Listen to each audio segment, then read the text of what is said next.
오늘 하나님께서 우리에게 주신 말씀은 신명기 16장 9절에서 12절 말씀입니다. 그로부터 7 이래를 세는데 밭에 있는 곡식에 낫을 내는 첫날부터 시작하여 7 이래를 세십시오. 그리고 주 당신들의 하나님이 당신들에게 주신 복을 따라 마음에서 우러나오는 예물을 가지고 와서 주 당신들의 하나님께 칠칠절을 지키십시오. 당신들은 주 당신들의 하나님이 그의 이름을 두려고 택하신 그곳에서 당신들과 당신들의 아들과 딸과 남종과 여종과 성 안에서 같이 사는 레위 사람과 떠돌이와 고아와 과부까지도 함께 주 당신들의 하나님 앞에서 즐거워해야 합니다. 당신들은 이집트에서 종살이 하였던 것을 기억하고 이 모든 규례를 어김없이 잘 지키십시오. 아멘.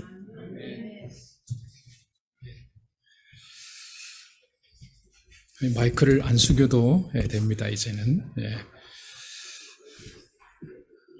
받침대에도 갖다 놓기도 하고 마이크도 숙여주고 했는데 그럴 이유가 전혀 없습니다.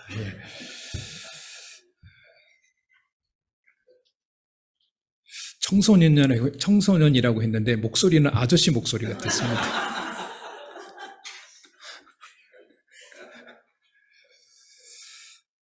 레위기 23장 15절부터 21절을 제가 봉독합니다. 너희가 안식일 다음 날 곧 곡식단을 흔들어서 바친 그날로부터 7주간을 꼭 차게 세고 거기에다가 7번째 안식일 다음 날까지 더하면 꼭 50일이 될 것이다. 그때 너희는 햇곡식을 주에게 곡식 제물로 바쳐야 한다. 너희는 너희가 살고 있는 곳에서 주에게 만물로 흔들어 바칠 햇곡식으로 만든 빵 2개를 가져와야 한다. 그 빵은 밀가루 10분의 2 에바를 가지고 만들어야 하고 고운 밀가루에 누룩을 넣어 반죽하여 구운 것이어야 한다. 이 빵과 함께 너희는 1년 된 흠없는 어린 양 7마리와 소떼 가운데서 수송아지 1마리와 순양 2마리를 끌어다가 주에게 번제물로 바쳐야 한다. 이때 곡식 제물과 부어드리는 제물도 함께 바쳐야 한다. 이것이 제물을 태워서 그 향기로 주를 기쁘게 하는 살라 바치는 제사이다. 너희는 또 순염소 1마리는 속죄 제물로 바치고 1년 된 어린 순양 2마리는 화목 제물로 바쳐야 한다. 제사장들은 그것들을 받아 첫 이삭으로 만들어 바치는 빵과 함께 주 앞에서 그것들을 흔들어서 2마리 양과 함께 바쳐야 한다. 이것들은 주에게 바친 거룩한 제물로서 제사장의 몫이다. 바로 그날에 너희는 모임을 열어야 한다. 그 모임은 너희에게 거룩한 것이므로 그날은 생업을 돕는 어떤 일도 하지 않아야 한다. 이것은 너희가 사는 모든 곳에서 대대로 길이 지켜야 할 규례이다. 아멘. 오늘이 맥주 감사 주일입니다. 성경에는 맥추절이라고 표현합니다. 오늘 읽은 신명기 16장 10절에서는 77절이라고 말합니다. 구약 성경에서 해마다 지켜야 하는 절기, 3대 절기가 있습니다. 유월절, 수장절, 맥추절입니다. 3대 절기, 성탄절, 부활절 이런 거 아니고요. 구약의 3대 절기는 유월절, 수장절, 맥추절입니다. 출애굽기 23장 14절부터 16절에 의하면 이 세 절기에 관련된 하나님께서 정하신 규례가 나옵니다. 14절, 너희는 한 해에 3차례 나의 절기를 지켜야 한다. 너희는 무교절을 지켜야 한다. 내가 너희에게 명한 대로 아비벌에 정해진 때에 이래 동안 누룩을 넣지 않은 빵을 먹어야 한다. 너희가 그때 이집트에서 나왔기 때문이다. 너희는 빈손으로 내 앞에 나와서는 안 된다. 너희는 너희가 애써서 밭에 씨를 뿌려서 거둔 곡식의 첫 열매로 맥추절을 지켜야 한다. 또한 너희는 밭에서 애써 가꾼 것을 거두어드리는 한 해 끝 무렵에 수장절을 지켜야 한다. 15절에 보시면 무교절. 이 무교절은 유월절을 지내고 그 다음 날부터가 무교절입니다. 그러니까 이스라엘 백성들이 이집트에서 나오기 전날 밤에 양을 잡고 그 양의 피를 문설주에 바르게 되죠. 그날 그 피를 보고 그 집에는 장자들의 죽음이 비켜서 지나가게 됩니다. 그날을 유월절이라고 합니다. 그러니까 죽음이 지나갔다, 넘어갔다, 유월했다, 흘러서 넘어갔다, 패스오버 했다는 거죠. 그래서 유월절입니다. 그날 모든 집에서 양을 잡습니다. 그리고 그 유월절 다음 날부터 무교절이 시작됩니다. 그러니까 유월절이 주일이라면 주일이 지난 월요일부터 한 주간 동안이 무교절이에요. 무교라는 의미는 누룩을 넣지 않는다는 뜻이에요. 무교병이라고 합니다. 무교병. 누룩을 넣지 않은 빵. 이걸 무교병이라고 하죠. 왜 누룩을 넣지 않은 빵이어야 하는가? 가장 큰 이유는 애굽에서 나오던 날에 급히 나왔기 때문에 누룩을 넣지 않은 빵, 누룩으로 발효시킬 시간이 없었습니다. 그래서 누룩을 넣지 않고 빵을 만들죠. 이걸 보면 한편으로는 하나님께서 아무리 급해도 뭘 챙겨주시죠? 먹을 것은 챙겨주시는 것을 볼 수 있어요. 먹을 게 필요하니까. 그래서 그때 먹었던 무교병을 다시 먹으면서 그날의 구원의 은혜를 잊지 말고 기억하라는 겁니다. 예를 들면 우리가 6.25를 기억하면서 주먹밥을 먹듯이. 그러나 지금 우리는 유월절을 지키지 않죠. 왜 유월절을 안 지킬까요? 유월절의 어린 양은 예수님을 예표합니다. 애굽의 모든 장자가 죽는 날에 유월절 어린 양의 죽음과 그 피로 인해서 죽음에서 살아나게 되죠. 그것은 곧 예수님께서 오셔서 십자가에서 죽임을 당하시고 그 피를 믿는 자들은 누구든지 죄와 사망에서 구원받게 하는 의미가 있습니다. 예수님께서 오셔서 십자가에서 죽으심으로 인해서 유월절은 완성이 되죠. 그래서 우리는 지금은 유월절을 지키는 것이 아니라 십자가에서 죽으신 예수님과 그 보혈의 능력을 찬양하면서 예배를 드리는 겁니다.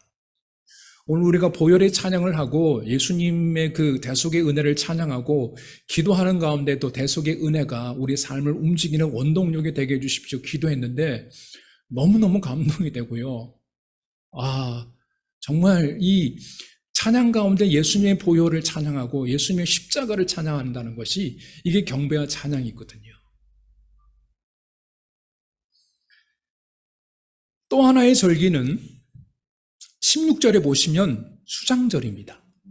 16절, 여러분 그 16절에 맨 마지막 구절에 한 해 끝 무렵에 수장절을 지켜야 한다. 이 수장절인데 수장이라는 말은 거두어서 저장한다는 뜻이에요. 김장한다 그러잖아요. 수장하는 겁니다. 수장은 16절에 한 해 끝 무렵에 지켜야 한다라고 되어 있습니다. 모든 추수를 끝낸 후에 지키는 절기예요. 그래서 지금은 우리는 추수감사주일로 지킵니다. 참고로 여러분, 우리는 추수라고 하면 주로 별을 추수하는 것으로 생각합니다. 그래서 추수감사절 하면 어떤 별을 갖다 놔야 되잖아요. 근데 여러분, 이스라엘은요, 주식이 쌀이 아닙니다. 쌀 농사가 아닙니다. 뭘 거둡니까? 포도, 무화과, 올리브, 석류, 대추야자 이런 열매들을 수확합니다. 그리고 주식이 쌀이 아니라 빵이에요. 그렇기 때문에 보리와 밀을 심습니다. 그래서 맥주절이에요. 엄밀히 말하면 맥주절에 거두는 것은 보리가 아니라 밀입니다. 이 맥자가 보리 맥자인데 사실은 밀이에요. 맥주절은. 보리를 거두는 시기는 여름이 아니라 봄이에요. 그래서 보리를 거두어서 첫 이삭을 제단에 바치게 됩니다. 그리고 나서 보리를 첫 이삭으로 거두어 바치고 난 다음에 오늘 레위기 23장 15절 보시면 레위기예요. 레위기 23장 15절 보시면 출애굽기가 아니고요. 레위기도 읽었잖아요.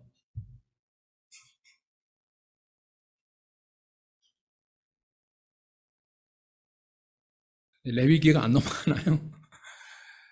네, 레위기 23장 보시면 15절 너희가 안식일 다음 날 곧 곡식단을 흔들어서 바친 그 날로부터 7주간을 꼭 차게 세고, 그러니까 저기 안식일 다음 날 저 곡식단은요 보리예요.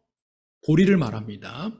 보리를 거두어서 그 첫 곡식단을 흔들어 바친 그 날로부터 몇 주간? 7주간을 꼭 차게 세라.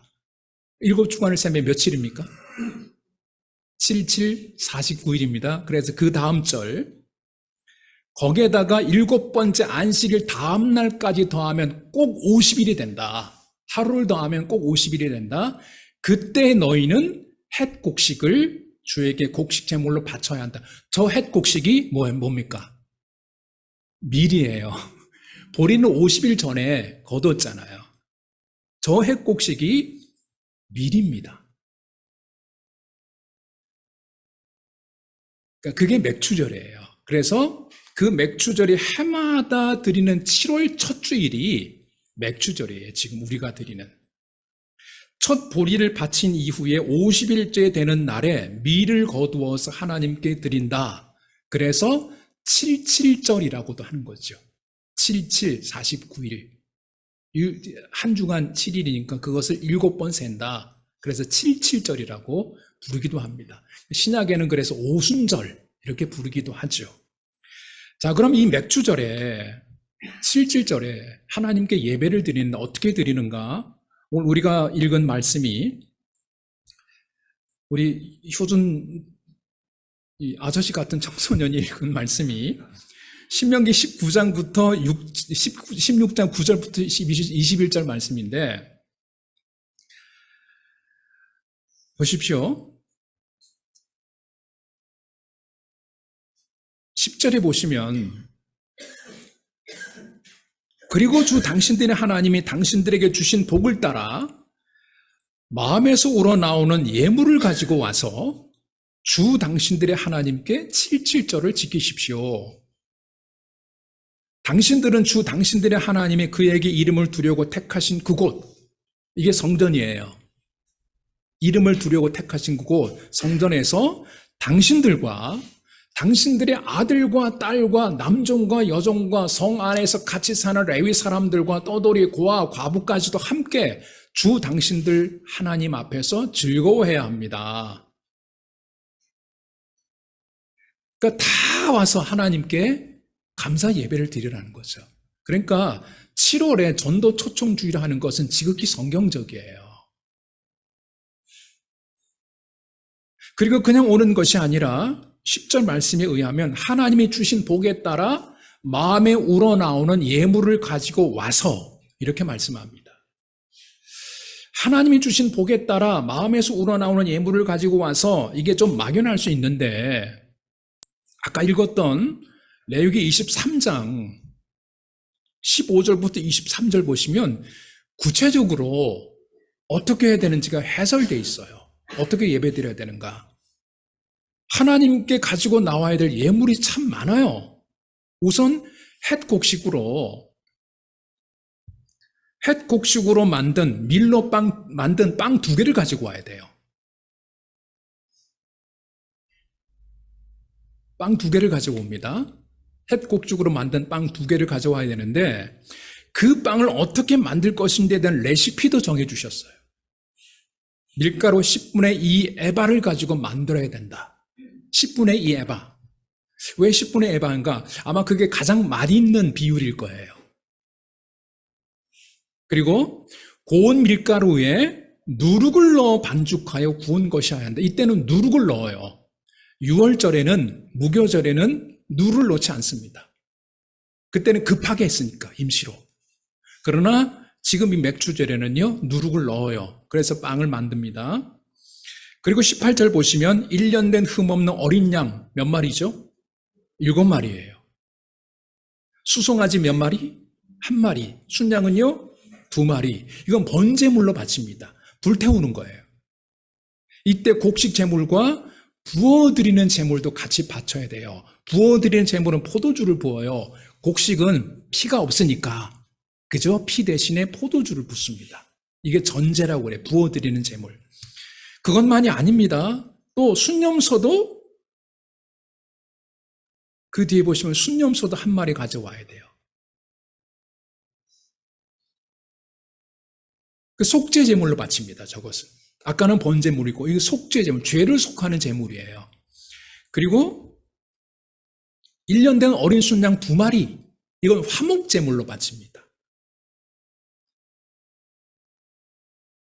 복잡해요. 많아요. 그렇게 하나님께 드리면서 어떤 마음으로 드려야 하는가? 감사하는 마음으로. 신명기 16장 10절에 감사하는 마음으로, 11절에는 즐거워하는 마음으로. 그러면서 마지막에 하시는 말씀이 신명기 16장 12절에 이렇게 말씀합니다. 당신들은 이집트에서 종살이 하던 것을 기억하고, 신명기 16장 12절, 당신들은 이집트에서 종살이 하던 것을 기억하고 이 모든 규례를 어김없이 잘 지키십시오. 어김없이 지켜라. 반드시 지켜라. 여러분, 왜 어김없이 지키라고 할까요? 왜 반드시 지키라고 할까요? 이유가 뭘까요? 무슨 가능성이 많으니까? 안 지킬 가능성이 많으니까. 잘 안 지킬 것 같으니까 이거 꼭 지켜라 이렇게 말씀합니다. 실제로 점점 안 지켜지고 있거든요. 맥주 감사절이 그야말로 맥을 못 추고 있어요. 지금 이 시대에. 안 지켜도 되는 것으로, 마지못해 지키는 것으로 인식되어 있습니다. 그러나 여러분, 안 지켜도 되는 이유는요, 신학적으로도 성경적으로도 아무런 근거가 없어요. 우리가 농사를 짓지 않기 때문에 안 지켜도 된다? 여러분, 농사는요, 그 당시 그들의 생업이에요. 당시 농사를 짓는다는 것은 그들의 생업이에요. 그들의 생계를 이어가는 가장 중요한 방법이 농사였고요, 목축이었어요. 지금 우리의 사업, 지금 우리의 직장 생활, 그 당시로 말하면 농사예요. 목축이에요. 유월절을 더 이상 안 지켜도 되는 이유는요, 신학적으로도 성경적으로도 얼마든 설명이 가능해요. 오히려 지금 유월절을 지킨다면 그것은 비성경적입니다. 예수님 오셔서 십자가에서 죽으시며 그 피로 구원을 다 완성하셨는데, 그런데 지금 유월절을 지킨다? 여러분, 그건요, 예수님의 십자가의 죽으심과 그 보혈의 능력을 무력화시키는 것이고요, 아무 의미 없는 것으로 만들어버리는 거예요. 유월절 안 지킵니다. 예수님 오셨잖아요. 그러나 맥주절은요, 말씀에 의하면 주님 오시는 날까지 지켜져야 되죠. 하나님이 어김없이 지키라고 하시거든요. 하나님이 어김없이 지키라고는 더 중요한 이유가 있습니다. 기억하도록 하기 위함이에요. 기억하라는 거예요. 이집트에서 종살이 하던 것을 기억하라고. 너희가 받은 은혜를 기억하라고. 너희가 받은 축복을 기억하라고. 이집트에서 종살이 하던 너희가 어떻게 구원받았는지를 잊지 말라고. 여러분, 신앙에 있어서 기억이 중요해요. 왜 기억이 중요한가? 우리가 은혜라는 말을 많이 사용하는데, 은혜의 뜻은요, 내가 내 힘으로, 내 방법으로, 내 능력으로 도무지 할 수 없는 것을 누군가로부터 도움을 받아서 가능하게 된 것, 이게 은혜를 입은 거예요. 내가 할 수 있는 그것을 누군가가 도와준, 그것도 사람들이 말할 때 은혜라고 하죠. 은혜를 입었다고 그러죠. 그런데 성경에서 말하는 은혜는 그런 게 아니고요. 하나님의 은혜는 내가 내 힘으로, 내 능력으로, 돈을 아무리 가지고 있어도, 재능이 아무리 뛰어나도 할 수 없는 거예요. 영혼의 문제를 어떻게 돈으로 해결합니까? 그 도움을 얻은 거예요. 그래서 이건 그냥 은혜가 아니라 어메이징한 거예요. 놀라운 은혜예요. 그냥 사랑이 아니라 큰 사랑이 아니라 큰 사랑이에요. 큰 사랑이라는 것은 규모가 크다라는 것이 아니라 오직 유일하다 그런 뜻이에요. 다른 것이 없는 오직 유일한 그 사랑, 그걸 큰 사랑이라고 하죠.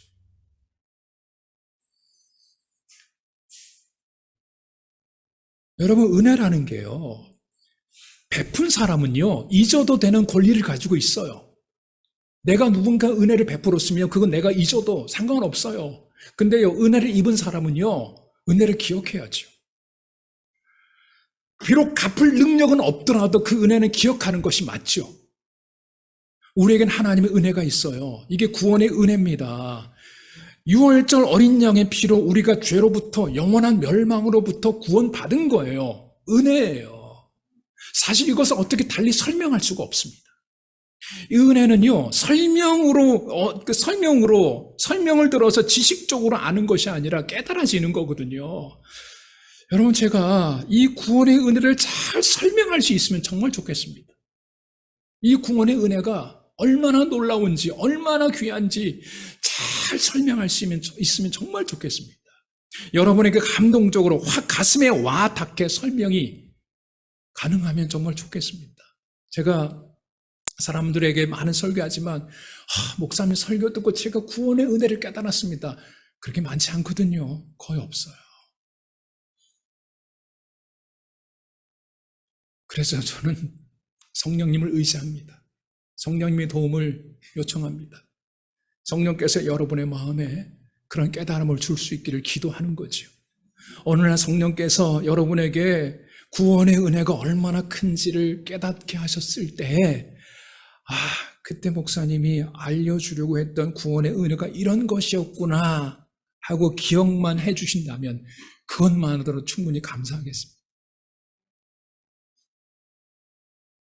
하나님이 그들에게 베푸신 그 은혜를 그들이 잊지 않고 기억하기를 바라셨습니다. 그래서 절기를 정해주면서 그거 기억하라고, 지키면서 기억하라고. 그것도 1년에 절기가 몇 번이라고요? 3번이에요. 겨우 3번이에요. 어떤 집은요, 1년에 12번 제사를 드린다고 그래요. 한 달에 한 번씩. 그것도 한 해만 아니라 거의 평생 동안 지내는 거잖아요. 제사 준비하느라고 힘들고 그 뒤치다거리 하느라고 힘들고 평생 고생합니다. 그 제사에 드는 비용은 얼마나 많겠습니까? 하나님이 원하시는 것은요, 얼마나 성대하게 하느냐가 아니라 기억이에요. 하나님의 은혜에 대한 기억. 왜 기억해달라고 하시죠? 하나님이 왜 이 은혜를 기억해달라고 하시죠? 하나님 그분 때문에요? 아니에요. 어떤 분은 자기가 죽으면 자기를 기억해 줄 사람이 없을 것에 대해서 신사를 막 한탄하더라고요. 내가 죽으면 누가 제사를 지내줄까? 기억해 주는 사람이 없다.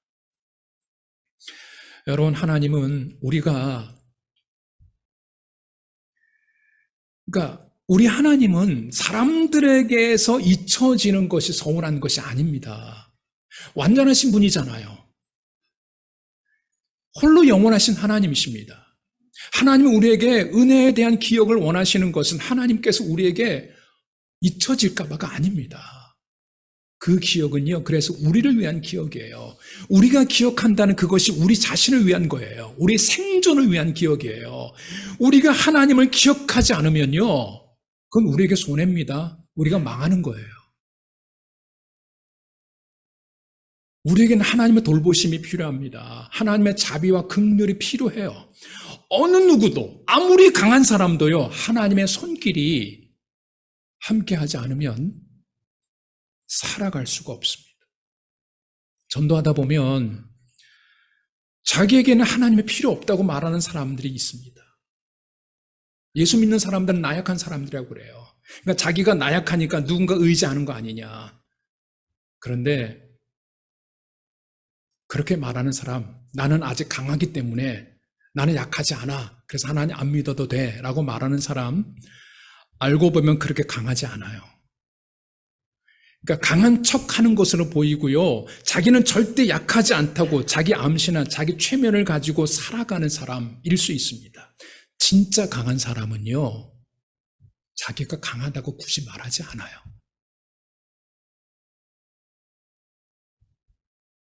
진짜 강한 사람은요, 자기보다 강한 존재가 있다는 것을 인정해요.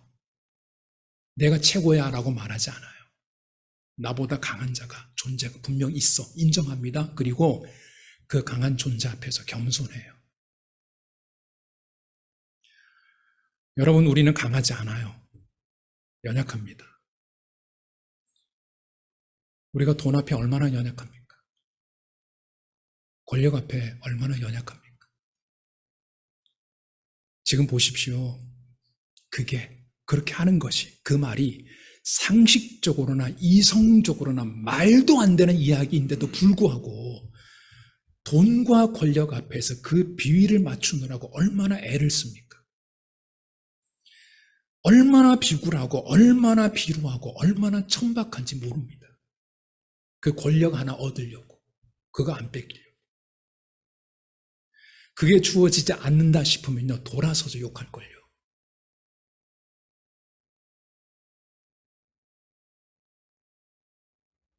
우리는 약합니다. 그러나 여러분, 우리가 믿는 하나님은 강하십니다. 그 하나님의 강함이 우리의 강함이죠. 그 하나님의 능력이 우리의 능력이죠. 그러므로 우리가 어렵고 힘들 때 주님을 기억해야 합니다. 그래야 살아날 수 있어요. 그러나 더 중요한 것은, 우리가 어렵고 힘들 때 주님을 기억하는 것보다 더 중요한 것은요, 우리가 잘 나갈 때, 우리가 강해졌다고 생각할 때, 더 이상 염려할 것이 없다 라고 생각할 그때가 더욱더 하나님의 은혜를 기억하고 하나님의 은혜를 의지해야 할 때입니다.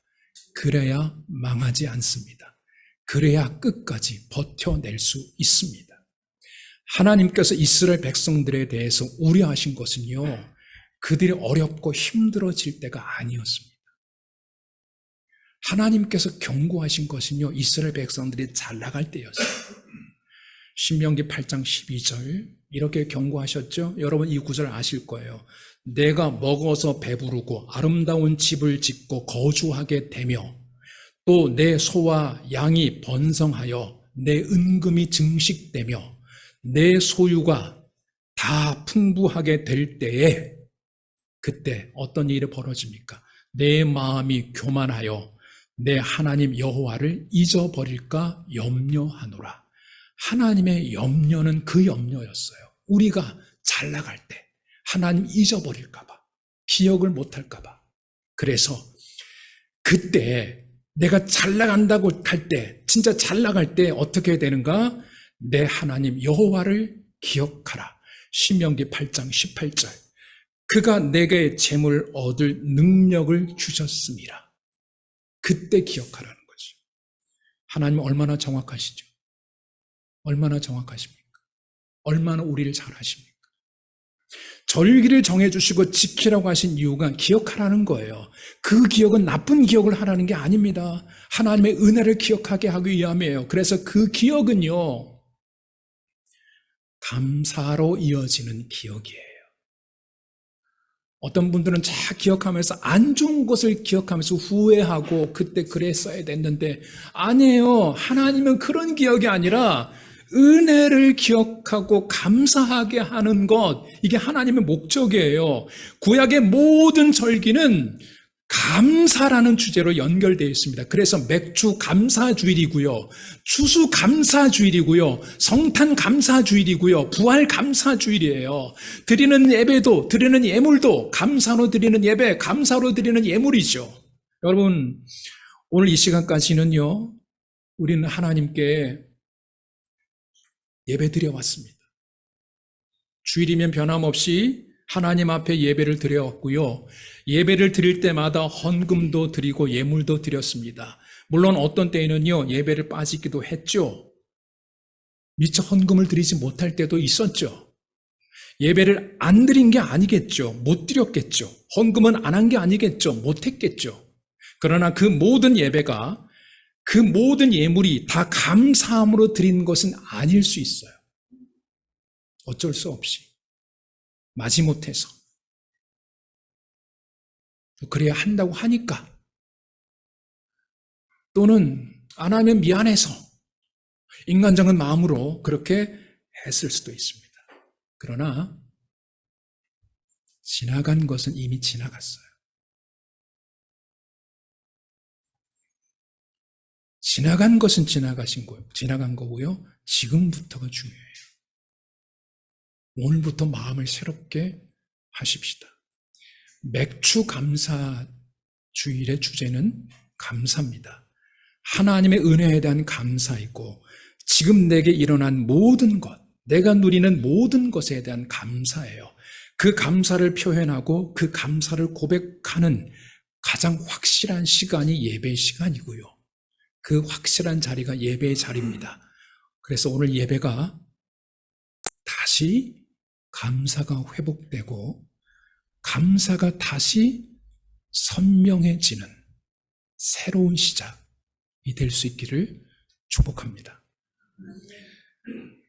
자신은 감사할 것이 없다고 생각하던 어떤 청년이 있었습니다. 대학을 졸업하고 여러 곳에 원서를 냈는데 번번이 떨어졌어요. 그러니까 무슨 생각하는가? 자신은 뒷 배경이 든든한 부모도 없고 내세울 만한 학벌, 외모, 그리고 스펙이나 기술 어느 것도 가진 것이 없다고 스스로 실망을 하게 됩니다. 그렇게 생각하니까 세상이 자신만 따돌리는 것 같고 외롭게 느껴지고 자신만 늘 손해보는 것 같아서 모든 의욕을 다 잃어버리게 됩니다. 기도도 나오지 않습니다. 그러던 어느 날 그는 한순간의 실수로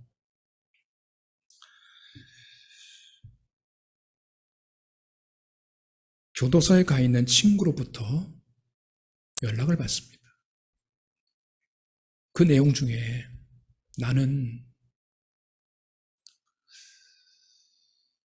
내가 참 부럽다 라는 그 구절에 눈이 꽂히는 거죠. 며칠 후에 병원에서 시한부 인생을 살고 있는 또 다른 친구의 병문안을 가기 위해서 버스를 탑니다. 나이가 드신 분에게 자리를 양보하는데 그분이 이렇게 말합니다. 나도 한때에는 자네 같은 때가 있었는데 젊은이는 지금 이때가 가장 좋은 때라고. 병원에 도착했을 때 그 친구가 말합니다. 나도 너처럼 아프지 않았으면 좋겠다. 집에 돌아와서 며칠 사이에 자신에게 일어난 일들을 곰곰이 생각합니다. 그리고 자신은 없는 것들보다 있는 것이 더 많은 사람이라는 것을 깨닫게 되죠.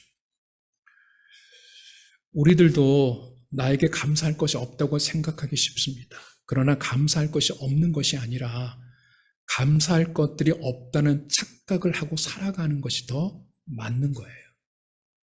감사에는 세 가지 종류의 감사가 있다고 합니다. 첫 번째는 조건부 감사, 두 번째는 분명한 이유가 있는 감사, 세 번째는 그럼에도 불구하고 그리 아니하실지라도 감사.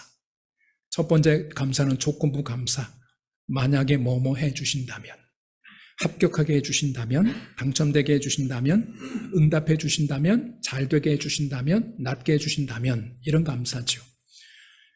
이유가 있는 감사는 뭐뭐 때문에 합격하게 해주셔서, 당첨되게 해주셔서, 응답해 주셔서, 이거 분명합니다. 첫 번째, 두 번째 감사를 낮은 수준의 감사라고 자주 말했습니다. 그러나 저는 첫 번째, 두 번째 감사를 낮은 감사라고 폄하하고 싶지 않습니다. 조건부 감사든 이유가 있는 감사든 감사하는 것은 잘하는 거예요. 어떻든 감사는 표현되는 것이, 고백되는 것이 중요하거든요. 사람들은 감사하다는 말만으로도 고맙다고 합니다. 감사의 마음만 받겠다고 말합니다. 그러나 여러분, 우리 하나님은 말로만의 감사가 아니라 마음을 담은 예물이 있는 감사를 원하십니다. 하나님이 가난해서가 아니고요. 우리에게 뭔가가 필요해서가 아니라 진정한 감사를 원하기 때문이에요. 그래서 신명기 16장 10절에 분명히 말씀하셨죠. 10절 보시면 그리고 주 당신들의 하나님이 당신들에게 주신 복을 따라 마음에서 우러나오는 뭐를 가지고 마음에서 우러나오는 그 마음을 가지고가 아니고요. 마음에서 우러나오는 예물을 가지고 와서 주 당신들의 하나님께 7절을 지키십시오.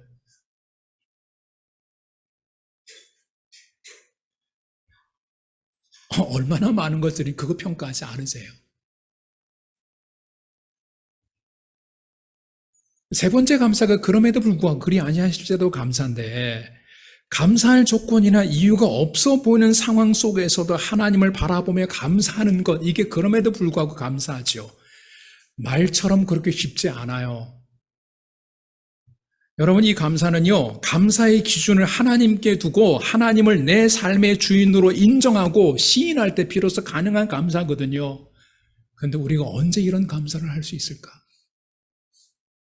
그럼에도 불구하고 언제 이런 감사를 할 수 있을까? 제가요, 언제 이런 감사를 해보았는지 생각해 봤는데, 내가 정말 이런 상황 속에서 마음에 우러나오는 감사를 드렸을까? 생각이 잘 나지 않아요.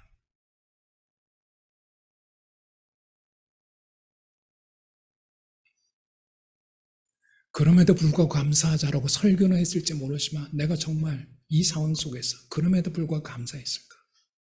언제 했지? 생각이 나지 않는다는 것은요, 그런 적이 별로 없었다는 거 아니겠습니까? 나는 그런 적이 없는데 성도들에게 그렇게 하라고 어떻게 설교할 수 있을까?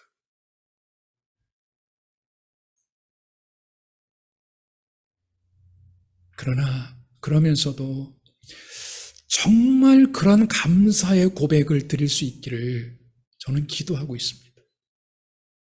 모든 것을 다 잃어버렸을 때, 내가 가지고 있는 모든 것, 내가 누리고 있는 모든 것이 다 사라져버렸을 때, 그때 그럼에도 드릴 수 있는 감사, 얼마나 멋있습니까? 그런데 그런 상황은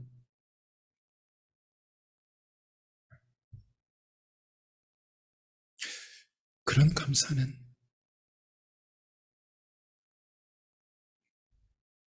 비어있네요. 어떤 사람은요, 누리던 인기를 잃어버렸을 때 자기가 가진 모든 것을 다 잃어버렸다고 생각해요. 인기를 잃어버렸을 때 연예인들, 인기를 먹고 사는 사람들, 가지고 있는 재물, 돈, 함께하고 있던 친구, 가족, 그것을 잃었을 때 모든 것을 잃어버렸다고 말합니다.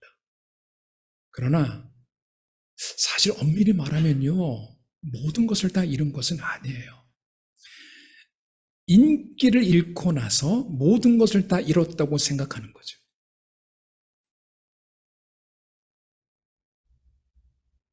거기 모든 것을 걸고 있었다는 거예요. 그러니까 모든 것을 다 걸고 있었죠. 그러니까 그걸 잃어버리니까 모든 것을 다 잃어버렸다고 생각하는 거죠. 지금까지 쌓아왔던 명성을 잃어버렸을 때 모든 것을 잃어버렸다고 하는 것은요, 거기 모든 것을 걸었다는 거예요. 영원하지 않은 것, 일시적인 것에 모든 것을 걸고 있었다는 것을 반증하는 말일 수도 있어요. 여러분, 하나님을 믿는 사람은요, 거기에 모든 것을 걸지 않아요. 인기에 모든 것을 걸지 않아요. 사람에게 모든 것을 걸지 않습니다.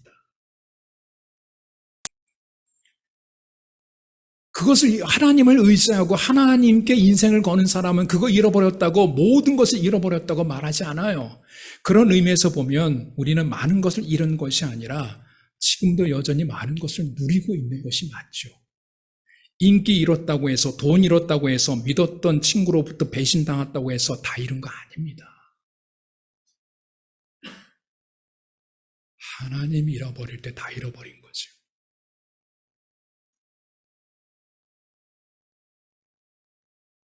그러므로 그것 때문에 감사를 잃을 이유는 없다는 거죠. 여전히 우리는 하나님의 사랑을 입고 있고 하나님으로부터 많은 것을 받아 누리고 있습니다. 감사의 기준을 하나님께 둔다는 것은 하나님으로 인해 감사한다는 것뿐만 아니라 여전히 하나님이 나에게 허락하시고 누리게 하시는 것으로 인해서 지금 누리게 하시는 것으로 인해서 감사를 드린다. 그런 의미도 가능하죠. 이제 우리가 함께 찬양할 텐데 은혜라는 제목의 찬양을 드릴 것입니다. 내가 누려왔던 모든 것들이, 내가 지나왔던 모든 시간이, 내가 걸어왔던 모든 순간이 당연한 것 아니라 하나님의 은혜였어. 아침 해가 뜨고 저녁에 노을, 봄의 꽃 향기와 가을의 열매, 변하는 계절의 모든 순간이 당연한 것 아니라 은혜였어.